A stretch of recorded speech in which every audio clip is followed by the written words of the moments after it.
하나님의 말씀은 신약성경 요한복음 15장 5절 한 절 말씀입니다. 요한복음 15장 5절 한 절 말씀입니다. 제가 가진 성경 신약 173쪽쯤에 있습니다. 요한복음 15장 5절 말씀입니다. 찾으신 줄 알고 함께 한 목소리로 읽도록 하겠습니다. 나는 포도나무요 너희는 가지라. 그가 내 안에 내가 그 안에 거하면 사람이 열매를 많이 맺나니 나를 떠나서는 너희가 아무것도 할 수 없음이라. 아멘. 네, 예수님께서는 종종 자신을 들어서 나는 무엇이다 라고 말씀하시는데요. 오늘은 특별히 그 요한복음 가운데서 예수님의 표현들 가운데 예수님이 자신을 들어서 나는 포도나무이다 라고 하는 그런 비유를 함께 살펴보고자 합니다. 이 포도나무라고 하는 그 표현에는 특별한 의미가 있는 것은 아닙니다.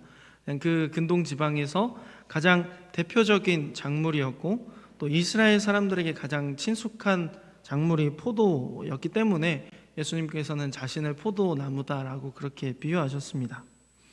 예수님께서 자신을 향하여서 나는 포도나무다라고 말씀하시면서 또 너희는 가지다라고 이야기하시는데요. 여기서 말하는 너희는 누구일까요? 1차적으로는 이 요한복음 안에서 지금 예수님과 대화를 하고 있는 예수님의 말씀을 일방적으로 듣고 있는 제자들을 의미합니다. 그리고 그 더 넓은 범위에서는 그 예수님의 제자들과 같이 예수님께서 우리의 유일한 구원자 되시며 하나님의 아들이시라고 고백하는 그 신앙 고백 가운데 세워진 교회를 의미합니다. 예수님이 포도나무이시라면 예수님을 따르고 섬기는 교회는 가지라고 하는 것이죠. 가지는 포도나무 안에 속해 있습니다. 그러나 가지 하나만 들고서는 이것은 포도나무이다 라고 말할 수 없겠죠. 왜냐하면 가지 자체만으로 이 가지 하나만 들고서는 열매를 만들어낼 수 없기 때문입니다. 그런데 뿌리와 줄기가 있는 이 나무는 그 자체만으로도 얼마든지 다른 가지들을 만들어낼 수 있고 얼마든지 많은 열매들을 맺어낼 수 있는 그런 자생할 수 있는 능력이 이 나무에는 있다라는 것이죠. 여기에서 바로 그리스도와 교회의 관계가 드러나게 됩니다. 예수님께서 이렇게 말씀하시는 것이 이해가 되죠. 너희가 나를 떠나서는 아무것도 할 수 없음이라. 나무 본체에서 떨어져 나간 나무를 떠난 줄기는 가지는 그 어느 것도 스스로 할 수가 없죠. 처음 며칠은 아마 생기가 남아 있을 수도 있을 겁니다. 그러나 본체에서 떨어져 나간 지 얼마 지나고 나면 그 나뭇가지는 금방 생기를 잃고 바스라지는 그런 존재만 될 뿐이죠. 그러나 이 본체에 잘 붙어 있는 가지는 몇 날이 걸리고 몇 년이 걸려도 마침내 그 나무로부터 영양을 공급받아 아름다운 열매를 맺어낼 수 있겠죠. 바로 이것이 중요합니다. 가지가 그 나무에 계속해서 잘 붙어 있는 것, 이것이 중요하다는 것이죠. 가지가 일단 그 나무에 잘 붙어 있기만 하면 마침내 좋은 열매를 맺을 수 있을 겁니다. 예수님은 자기 자신을 포도나무라고 이야기하셨습니다. 한번 생각해 볼까요? 만약에 예수님이 포도나무이시라면 예수님이 만들어내시는 그 포도 열매는 얼마나 아름다울까요? 얼마나 달콤한 맛이 날까요? 또 얼마나 탐스러울까요? 얼마나 좋은 향들이 날까요? 예수님이 포도나무를 나무셔서 그 열매를 맺어내신다면 아마 우리가 우리 인생을 통틀어서 먹어본 그 어떤 포도들보다도 가장 아름답고 가장 맛있고 가장 좋은 향이 나는 포도를 맺으실 겁니다. 그런데 우리는 가지이죠. 우리가 가지라면 우리가 낼 수 있는 열매는 어떤 열매가 있을까요? 앞서 이야기했던 것처럼 예수님과 같이 가장 탐스럽고 아름답고 가장 달콤한 맛을 내는 그런 열매를 우리가 맺어낼 수 있을까요? 절대 그렇지 않죠. 열매가 고작 한두 송이라도 맺히기라도 한다면 참 다행이겠죠. 볼품도 없고 향도 없고 그 어느 것 하나도 좋아 보이지 않는 것이 우리가 내는 열매일 겁니다. 맛도 그냥 그저 그러면 다행이겠죠. 이렇듯 우리 자신에게는 큰 문제가 있습니다. 때로 우리는 우리 자신을 바라볼 때 예수님과 같이 정말 아름답고 정말 고귀한 포도나무처럼 우리 자신을 여길 때가 너무 많다는 것이죠.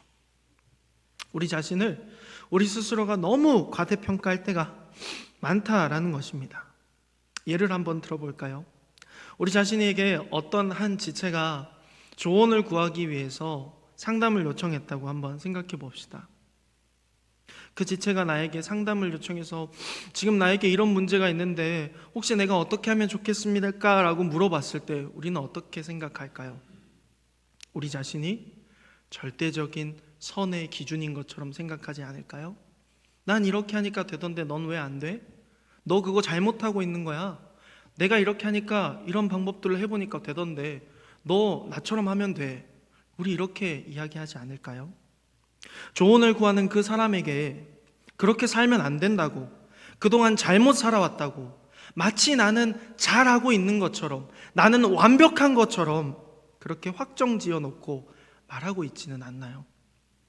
그런데 정작 그 삶을 들여다보면 그 사람이든 나든 똑같이 썩은 내가 진동하는 죄악의 구렁텅이와 같은 삶이라는 것은 마찬가지라는 거죠.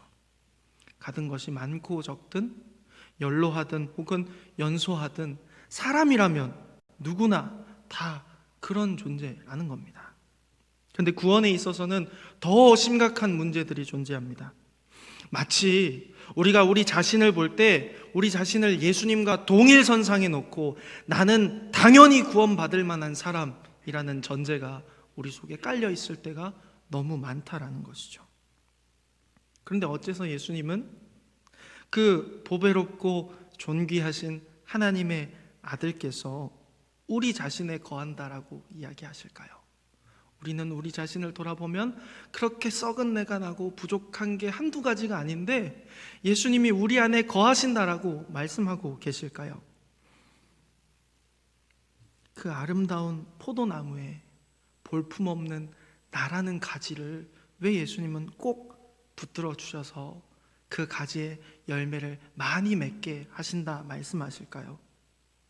이에 대한 답은 그 어떤 가지라도 자기 스스로 도단한 가지가 없다라는 것이죠. 우리가 예수님은 포도나무이시라는 것, 그리고 그 예수님이라는 포도나무에 우리가 가지가 된다는 것은 전적으로 하나님의 기쁘신 뜻에 달려있다라는 것입니다. 사랑하는 성도 여러분, 저와 여러분이 앞서 고백했듯이 저와 여러분의 삶을 돌이켜보고 저와 여러분에 대해서 묵상하면 묵상할수록 죄악의 구렁텅이라고는 도저히 다른 단어로 생각할 수밖에 없는 그런 존재들이죠. 죄인 중에 죄인들입니다.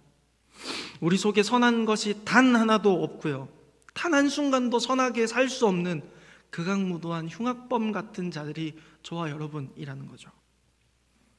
그런데 바로 그 나를 하나님께서 사랑하신다라는 것입니다. 아무 조건 없이, 아무 이유 없이 그냥 하나님이 우리 존재 자체를 사랑하신다라는 겁니다. 나의 존재를 하나님이 기뻐하신다는 것입니다. 그래서 아무도 해결할 수 없는 이 죄악의 구렁텅이와 같은 나의 죄를 대신해서 예수님을 이 땅 가운데 보내어 주셨다는 것이죠. 그 예수님께서 나의 모든 죄를 대신하여서 십자가 위에 피 흘리시고 죽으시고 다시 살아나심으로 말미암아 나의 모든 죄에 대한 대가를 지불하셨다라는 것입니다. 아무것도 유익한 것이 없는 존재이지만 오직 하나님의 기쁘신 뜻에 따라 그 모든 것들을 이루시고 나에게 그 모든 것들이 믿어지게 하셨습니다.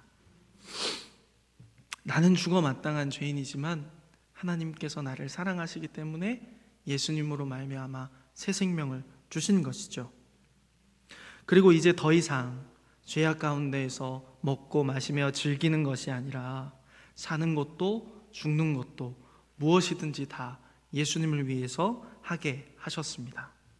볼품 없어서 불쏘시개로 던져져 마땅한 내가 예수 그리스도라는 포도나무에 딱 달라붙어 있게 하셨습니다. 사랑하는 성도 여러분, 그렇기 때문에 우리가 하나님께 받은 이 은혜를 묵상하는 것은 우리가 얼마나 하나님 앞에 죽어 마땅한 죄인인가를 인정하는 것으로부터 시작하는 것이죠. 그리고 그 하나님의 놀라운 은혜 앞에 우리는 늘 겸손히 엎드러질 수밖에 없는 존재임을 또한 인정해야 한다는 것입니다. 이 땅을 살아가는 동안 우리는 수없이 많은 환경들에 노출되며 살아갑니다. 어린아이 시절부터 또 노년에 이르기까지 시시각각 때때로 변하는 세상 속에서 우리가 살아가고 있습니다. 또 앞으로 살아갈 세상도 지금과는 전혀 다른 모습일지도 모릅니다. 그러나 우리가 그러한 상황 가운데서 무엇이든지 확확 변하는 그 시간 가운데서 무엇이든지 변하는 기준 가운데서 유일하게 잊지 말고 붙잡아야 할 유일한 삶의 기준은 바로 우리가 하나님 앞에 은혜 입은 자들이라는 사실입니다. 무익한 나를 하나님의 교회로 세워주셨습니다. 그리고 그 은혜 가운데 지혜도 주시고 능력도 주시고 여러 가지 것들을 더해 주셔서 이제 이 땅 가운데서 예수님이 가셨던 그 길을 걸어가게 하십니다. 그리고 그 길 속에서 고난과 슬픔과 눈물이 있는 것이 아니라 기쁨과 찬양과 열매 맺음 가운데서 이 땅에서도 하나님의 나라를 맛보라고 하십니다. 우리가 어떤 지식이나 어떤 공로로 하나님의 자녀가 된 것이 아닙니다. 어떤 것으로 우리가 하나님의 교회로 세워진 것이 아닙니다. 만약에 우리가 가진 물질들로 하나님의 자녀가 된다, 우리가 어떤 업적이나 공로를 쌓음으로 하나님의 자녀가 된다라고 한다면 그 하나님의 기준에 충족할 수 있는 사람이 누가 있겠습니까? 만약에 우리가 고행이나 수행을 통해서 하나님의 자녀가 된다라고 한다면 그 긴 시간을 견뎌낼 수 있는 사람이 누가 있겠습니까? 그러나 하나님께서는 아무 조건 없이 아무 대가 없이 그저 하나님의 은혜의 선물로 우리에게 구원을 주셨습니다. 단언컨대 이 구원은 하나님의 기쁘신 뜻에 따라 오직 아무 조건 없이 아무 공로 없이 주시는 하나님의 선물임을 믿으시기를 바랍니다. 우리가 이를 은혜라고 고백하는 까닭은 앞서 이야기했듯이 자격 없는 자들에게 죄 없다 값없이 칭하여 주시는 그 선언을 은혜라고 하는 것입니다. 사랑하는 성도 여러분, 그러므로 하나님의 은혜로 구원받은 우리는 더 이상 죄악 가운데 굴러다니는 것이 아니라 그렇게 죄악 가운데서 먹고 마시며 지옥의 불쏘시개로 던져지는 자들이 아니라 하나님의 크신 은혜로 인해서 그리스도와 한 몸이 되어서 그 안에서 많은 아름다운 열매를 맺어가는 아름다운 가지들인 것입니다. 우리는 예수님을 떠나서는 아무것도 할 수 없습니다. 예수님을 떠나서는 우리는 아무것도 아닙니다. 오직 예수님 안에 딱 달라붙어 있는 것만이 우리의 생명이고 영광입니다. 그러나 반드시 기억해야 할 것이 한 가지 있습니다. 우리가 그렇게 예수님 안에 딱 달라붙고 있고 싶다고 해서 그렇게 되는 것이 아니라는 것이죠. 딱 달라붙게 있도록 해주시는 것마저도 하나님의 은혜라는 사실을 기억하시길 바랍니다. 그렇게 하나님께서 그 모든 구원의 비밀들이 믿어지게 하시고 내 입술로 고백되게 하시고 그것으로 살아내게 하시는 것도 하나님의 은혜임을 기억하시길 바랍니다. 그리고 그 사실을 늘 기억하시길 바랍니다. 그렇다면 그 기억하는 것조차도 우리의 힘과 의지로 할 수 있을까요? 전혀 그럴 수 없습니다. 그것마저도 하나님께서 기억나게 하시고 생각나게 하십니다. 그러므로 구원은 처음부터 끝까지 다 하나님의 전적인 은혜인 것이지요. 이제 말씀을 맺겠습니다. 이 땅이 지어진 것도 하나님의 은혜입니다. 그리고 이 땅 가운데서 우리가 태어나 살게 된 것도 하나님의 은혜입니다. 그리고 그 땅에서 살다가 하나님의 진리의 말씀을 듣고 그것이 믿어지게 하신 것도 하나님의 은혜입니다. 그리고 그 믿음 가운데 예수님을 나의 구세주, 나의 하나님으로 고백하고 하나님의 교회로서 세워지는 것도 은혜입니다. 이제 하나님의 교회로서 마지막 날 다시 오실 그 예수님을 기다리며 끝까지 우리의 자리를 유지하는 것 또한 하나님의 은혜입니다. 오직 은혜로 하나님 앞에 구원받은 자임을 저와 여러분들이 잊지 아니하고 그 은혜를 흘려보내는 모든 광주모든교회 지체들 되시기를 간절히 소망합니다. 기도하겠습니다. 사랑의 하나님,